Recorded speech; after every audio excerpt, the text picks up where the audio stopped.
प्रथमतः महाराष्ट्राचे आराध्य दैवत श्री छत्रपती शिवाजी महाराज, हिंदू हृदय सभा श्री बाळासाहेब ठाकरे, धर्मवीर आनंद दिघे साहेब यांना प्रथमतः मी वंदन करते.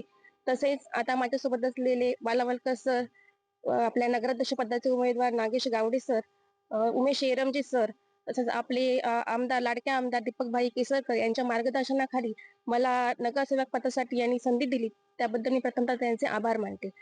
आता मी सध्या म्हाडा कॉलनीमध्ये राहते. मी जेव्हा प्रथमतः इथे आले तेव्हा पहिल्यापासूनच बघितलं तर आमच्याकडे पाण्याचा भरपूर मोठा प्रॉब्लेम व्हायचा.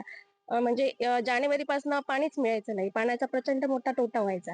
तो प्रदीर्घ म्हणजे सगळ्यात मोठा आमचा विषय पाण्याचा होता म्हाडा कॉलनीमध्ये. तेच आमदार दीपकभाई केसरकरांनी टाकी आम्हाला अवेलेबल करून दिली आणि ते कामही पूर्ण झालेलं आहे. फक्त एका तांत्रिक कारणामुळे फक्त पाणी सोडायचं राहिलेलं आहे. तेही आम्ही निवडून आल्यानंतर नक्कीच तो पाण्याचा प्रश्न आमचा मिटणार आहे. तसेच म्हाडातील अंतर्गत रस्ते आता एकही रस्ता असा राहिला नाही की जो डांबरीकरण नाहीये. म्हाडातील प्रत्येक रस्ता हा डांबरीकरण झालेला आहे.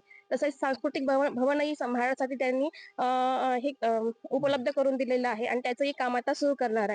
आणि मी फक्त माझ्या म्हाडा कॉलनीपुरती नाही तर माझा प्रभाग क्रमांक 10 म्हणजे गवळीवाडा रामघाट रोड, मी जर निवडून आले तर मी या प्रभागाचा कायापालट करण्याचा नक्कीच प्रयत्न करीन. प्रथमतः मी शिक्षकी पेशातली, मी विद्यादानाचं काम करते आणि त्यातनं विद्यार्थी मी घडवत असते.